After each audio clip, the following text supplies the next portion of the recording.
Ooh, we're live.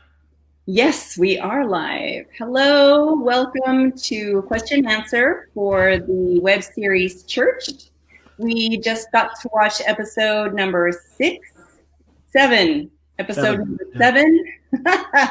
And we have Jin Kim with us tonight. He is going to be talking with us after he had his fabulous sermon announcements. He plays the role of Bill in the web series. Mm-hmm. And Bill, what do you remember from the web series that we just watched? The specific episode. Yeah. Um, I remember being very nervous. It's um, and I also remember that that suit was very warm. I say that suit. It's my suit, but it was it was very warm. I You might correct me on this, but I think for like sound purposes, we had to cut off the air conditioning or the fan, or there's something that we needed to cut off, Yeah, which there was. severely restricted airflow. Yeah. So that combination of the suit and also me uh, just hitting wildly, uh, it made for a very sweaty time, Yeah. and it made me realize that uh, when certain pastors do that with the handkerchief, there's a genuine need for it. Yeah. Yeah, the air was really loud. And so even though it did a great job, it was kind of noisy. And so it really went over the sound. And since the camera was so far away from you, you're picking up a lot of that noise. Yeah, but yeah, I was super nervous because I remember thinking that everyone that I was there with, everyone, all these actors that I was there with, like, oh, these are really great people, really great actors, really funny, and this is like, if I mess this up, this is like I got to keep up with everyone else, right? That sort of thing. So You were psyching um, yourself out, weren't you? maybe just a little bit. Oh, hi Mimi, hi Ruth. Yeah, but I remember it was super fun, and it was uh, very nervous at the time, and I remember feeling a significant amount of relief once it was done. Yeah. We joked about it right now when we were watching. There's a point in there where I forgot a line, so I think I repeated a line that kind of doesn't make any You sense. said, not July. Yeah, So funny. I was like, oh my gosh, that was so yeah, funny. I love that. yeah. So that's me forgetting the line, but oh well. Hey, everybody. So, who's your favorite character? Joe Shores is asking, who's your favorite character? Oh, who's my favorite character? Mhm. I mean, besides myself. I mean, Well, I guess you can name yourself. um, yeah, oh gosh, that's a good question. The part of why I'm having a hard time answering it is just because the my time in like watching it and like doing it, there was such an ensemble feel to the whole Yeah. thing, Yeah. that like it almost feels like it's a disservice for me to say a certain person, only because, like, first of all, everyone very talented, very funny, like that goes without saying. But I know, like, for me to do the things that I did in the web series, it wasn't in a vacuum. Like, I could only do the things I was doing because I was working off of the folks that are around me, working off the other Right. people. Yeah. So to pick one person, I think would be just a disservice to the ensemble nature of the whole thing. So I think the answer is I'm my favorite character. Okay. That's fair. Somebody out here is asking, Brian Burke is asking, Oh. how many takes did it take for you to get that done? I think we did two takes. Does that sound about right? Yeah, right. We did two takes, and I think part of the reason why we only did two, I know part of the reason why I only wanted to do two was uh, it tore up my throat to deliver and talk that way. I think if I had done a third one, I would have lost my voice. Yeah, So it right. was Your voice, it really did take a toll on your voice when you did it. Yeah, and so I have it's no joke. Like the people who do genuinely have that style of Mhm. delivery and are have that I don't know what to say. Like I don't mean to say it like in an insulting way, like but that level of theatricality to Yeah, their service, it's like an athletic event. Like I only had to do it for a couple of minutes, but people who do it over the course of an hour or longer, yeah. it's amazing. It's like doing aerobics. You don't realize how much you need to work on regulating your breathing while you're doing that really loud Oh. talking to project, but not being an actor myself. What am I even saying? Well, you're spot on. You're absolutely right. It is like aerobics. It's like it's not the aerobics that gets you in shape, but it's the aerobics that gets you really tired. Yeah. So it was like the last scene that we shot at the last day that we were shooting. So it was definitely the grand finale.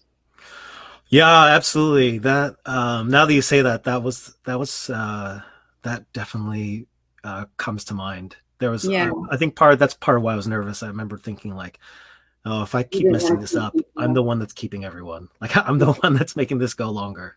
right? So tell me, how have you been spending your time while you've been socially isolating these days?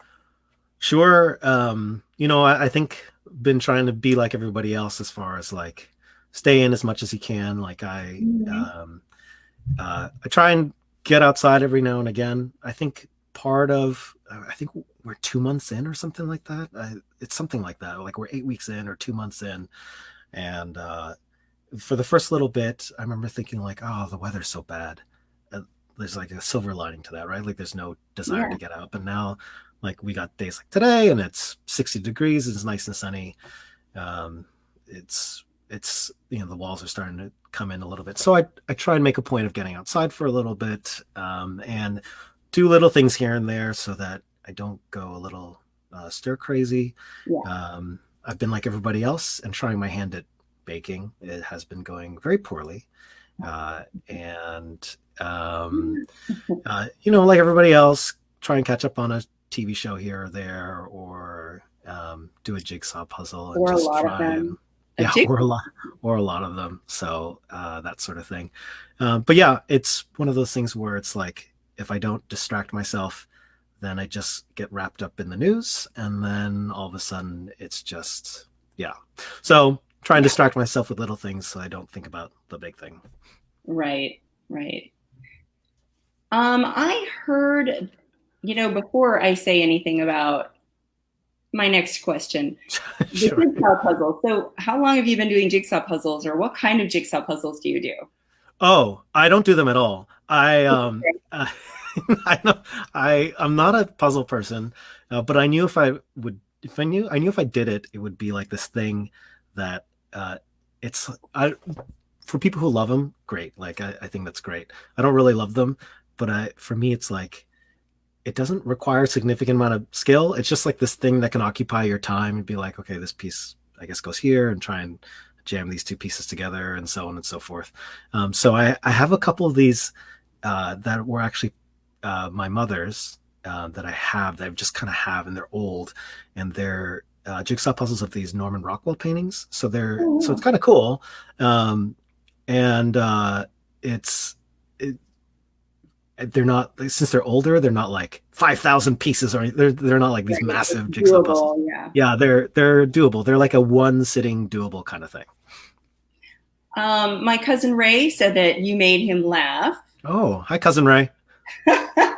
And Brian said Raj was killing it on the guitar tonight. Yeah, big time. Raj.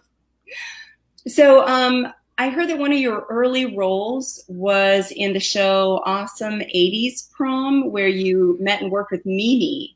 So, Yes, can you tell us what that show was about and what role did you play? sure. So yeah, that's where I met Mimi. It's a show in quotations marks. It's a I think it's billed as like a live interactive event. So the idea Mhm. behind it is you buy tickets to this prom, and it's themed. It's a 1980s theme, so it's actually set in 1989, and the whole conceit or the whole thing about it is that you go to this prom, music plays, and there are these characters that you can interact with, and all the characters they're based on characters from 80s John Hughes movies. So movies like 16 Candles, Breakfast Club, Pretty in Pink, and so on and so forth. So if you know those movies, if you've seen those movies, they have a very specific style, Yes. and they have characters that are all a very specific type or an archetype. And so you could go to this thing and you could dress up in a tuxedo or a dress or and get your photo taken like just like it was prom, Real prom. Okay. and you can see these little scripted things that happen at the prom with these characters. So the character that I played was the foreign exchange student, which was there's like that trope or that type in those types of movies. But there are all kinds of characters. There was the jock and there was the nerd. There were cheerleaders and there was the class president and so on and so forth. And it was a fun time. I did it for quite a bit, and that's as you said, that's where I met Mimi, who played, if I remember correctly, the assistant vice principal or the vice principal.